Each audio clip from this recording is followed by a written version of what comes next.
ये 1.25 करोड़ जनता को मैं बधाई देता हूं कि अब कम से कम आपके फोन बिल सस्ते हो जाएंगे, आपकी इनकमिंग कॉल हमेशा के लिए रहेगी, समोसे सस्ते हो जाएंगे, और तमाम वो चीजें जो राघव चड्ढा जी उठा रहे थे।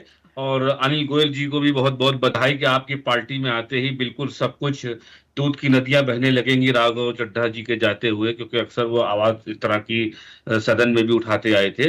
तो इसके लिए सबसे पहले बहुत बहुत बधाई। और हर पार्टी का अपना मत है, उसमें मैं जाऊंगा नहीं, किसी पार्टी का क्या लेना देना मुझसे मतलब नहीं है।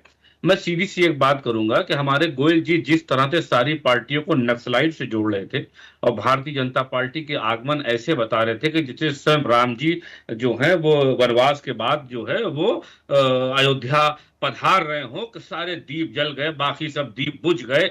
और ये पहली बार नहीं हुआ है कि हम आप इस पर चर्चा करें और या इसके ऊपर बड़ा आश्चर्य महसूस करें। हमारे तकी भाई ये जो बात मुझे लगा कुछ नहीं कह पाए, मैं उनकी बात से आगे जोड़ूंगा कि इसमें इनको भी कोई बहुत ज्यादा आश्चर्यचकित होने की बात नहीं है, क्योंकि बीजेपी के अंदर तो हमेशा से ये चलता आया है कि जो बीजेपी के अंदर गया वो पवित्र हो गया और वो देवता तुल्य हो गया, महामानव हो गया। वहां लोग जो है वो मनुष्य नहीं है, वो बायोलॉजिकल लोग हैं, उतरे हुए दूत है, देवताओं के बीच में जाएंगे।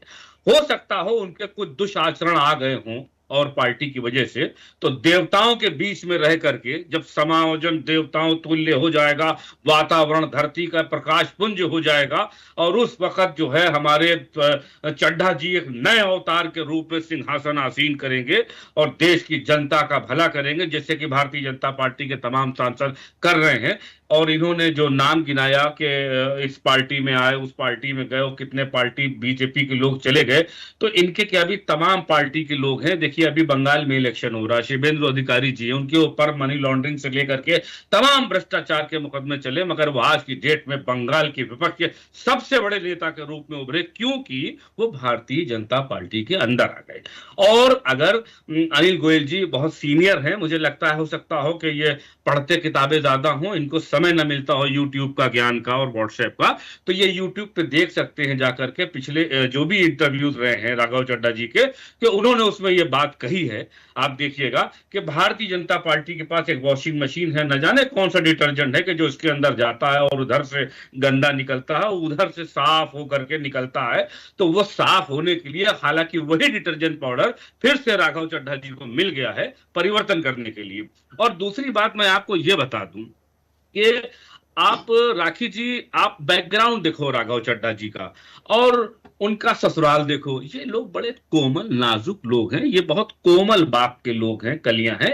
ये जरा सी धूप और तपिश को बर्दाश्त नहीं कर पाती हैं। ये धूप और ये गर्म हवाएं ये सहने के लायक नहीं है, ये बहुत जल्दी मुरझा जाते हैं, ये टूट जाते हैं। और जिन 7 लोगों की बात कही गई है उनमें से एक मित्तल जी भी हैं, सुनने में आया कि उनके ऊपर भी कुछ दिन पहले ईडी का शिकंजा कसा गया था। खैर मुझे ये लगता है कि आप वो बीजेपी में आकर के जो भी ईडी की बातें हैं, जो भी देश का हमारा और आपका टैक्स का पैसा है, वो सब उगल देंगे राज, या दे देंगे, या गरीबों में चंदे में सब जगह अपनी पूरी प्रॉपर्टी को त्याग करके और वो एक साधु संत का जीवन जीने लग जाएंगे। और बिल्कुल ये समझ लीजिए कि भगवा रंग में रंग करके और सब कुछ त्याग करके किसी न किसी झोपड़ी में बैठ करके, कुटिया में बैठ करके वनवास इख्तियार कर लेंगे और देश की सेवा करेंगे। देखिए इन सब बातों का कोई मतलब नहीं रह गया। आज की डेट में भारतीय जनता पार्टी को जो चाहिए है वो उसको मिल रहा है। अब वो कहां से मिल रहा है, कहां से ताकत आ रही है, कहना बहुत आसान है। देखिए जब हमारा भारत आजाद हुआ राखी जी, मैं आपको पिछले पास्ट में ले जाना चाहता हूं, तब आपने देखा उसमें भगत सिंह, चंद्रशेखर आजाद, अशफाक उल्ला खां जैसे लोग थे जिन्होंने बलिदान दे करके अपनी गर्दनें कटवा करके सूली दे करके देश को आजाद कराया। तो अब वो किताबों में रह गए हैं। अब जरा सा भी सरकार का थोड़ा सा रुख गर्म देखते हैं और या फिर महामानव की निगाहें टेढ़ी देखते हैं, वो जल्दी से दंडवत हो जाते हैं। तो अब आप ये बताइए कि जितने भी लोग थे, हम लोग एक बहुत छोटे से कार्यकर्ता हैं पार्टी के, हमारी पार्टी के जितने भी लोग थे, जितने भी दार्शनिक थे, जितने भी बड़े बड़े नेता और लीडर थे, वो ये कहते थे कि अगर विपक्ष नहीं रहा तो हमारा देश जो है वो एक, आप यूं समझ लो कि डूब जाएगा। बीच भंवर में, तो विपक्ष का रहना बहुत जरूरी है। और ऐसे लोग, जो लोग विपक्ष में रह करके अगर हमारे लिए, देश की 125 करोड़ जनता के लिए आवाज नहीं उठा सकते, उनके लिए वो जेल नहीं जा सकते, उनके लिए वो लाठियां नहीं खा सकते, उनके लिए सड़कों पर नहीं आ सकते, तो उनका भारतीय जनता पार्टी में चला जाना बहुत बेहतर है। और मैं तो कहता हूं कि जिसको जाना है वो चला जाए, मगर देश के सिपाही जो सुभाष चंद्र बोस, जिनका ये नारा था, जो कि मुख्यमंत्री जी भूल गए जाकर के कि हिंदू मुसलमान के चक्कर में कभी उनको पढ़ने का मौका ही नहीं मिलता है, इतना उनके पास समय नहीं, क्योंकि अकबर की हिस्ट्री के अलावा उन्होंने कभी कोई औरंगजेब के बारे अलावा कुछ पढ़ा ही नहीं, कि ये नारा सुभाष चंद्र बोस जी का था कि तुम मुझे खून दो मैं तुम्हें आजादी दूंगा, और उन्होंने जाकर के वो नारा विवेकानंद जी के नाम से, हालांकि उसका भी कोई क्रिटिसाइज नहीं हुआ, क्योंकि महामानव है, इतना काम करते हैं, निकल जाता है, हो जाती है गलतियां। जो आदमी 24 घंटे के अंदर 24x24 काम करता हो, तो उसके लिए ये सब छोटी बातें हैं। और हालांकि आज का ध्यान इस बात पर राखी वर्मा जी ज्यादा होना चाहिए कि मोदी जी हमारे क्या फोटोग्राफी करते हैं। और मुझे किसी ने बताया कि बचपन में वो फोटोग्राफर ही बनना चाहते थे, मगर कुछ वजह से, कुछ मजबूरियों से उनको राजनीति के अंदर आना पड़ा, और उसके लिए देश उनका आभारी है कि आज जो वो फोटोग्राफ ले रहे हैं, जो वो नदी में तैर करके जिस तरह से नौका विहार में वो लुत्फ उठा रहे हैं बंगाल के अंदर, सब उसकी तारीफ करना चाहिए। और ये भी पूछना चाहिए कि जो झालमुड़ी खाई, खाने के बाद उसका आनंद कैसा आया, उस झालमुड़ी के फायदे बताइए। मैंने देखा एक न्यूज चैनल के ऊपर एक बहुत बड़ी एंकर हैं और बहुत बड़ा नाम है उनका, हालांकि उनको सब लोग देखते हैं, उनके बड़े फैन है, मैं भी उनका बहुत बड़ा फैन हूं। वो ये कह रही थी कि झालमुड़ी का इतिहास कहां से आया, अंग्रेजों के टाइम से झालमुड़ी शुरू हुई। तो इन सब बातों का मकसद अगर आप पूछिए तो लोग कहेंगे, जो जाहिल लोग हैं वो कहेंगे इनका कोई मतलब नहीं हो। मैं कहूंगा नहीं, बिल्कुल इसी का ही मतलब है, क्योंकि भारतीय जनता पार्टी इन्हीं सब बातों से आज देश की 125 करोड़ लोगों के ऊपर हुकूमत कर रही है।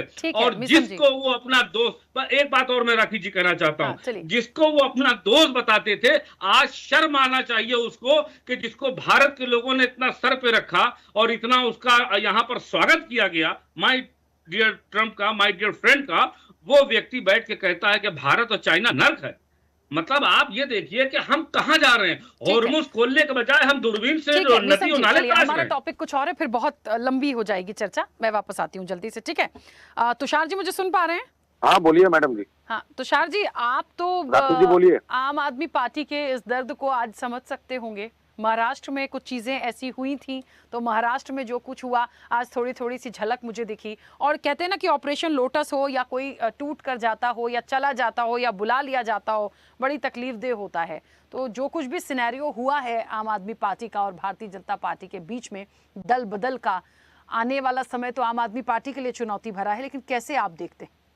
राखी जी कैसा है, सबसे पहले अभी जो मेरे भाई बात कर रहे थे, उन्होंने एक उदाहरण दिया नेताजी सुभाष चंद्र बोस का। उन्होंने कहा था आप मुझे खून दो मैं आपको आजादी दूंगा। वैसे ही अभी एक अलग से सिनारियो चालू है, जहाँ पे मोदी जी बोलते हैं आप मेरी पार्टी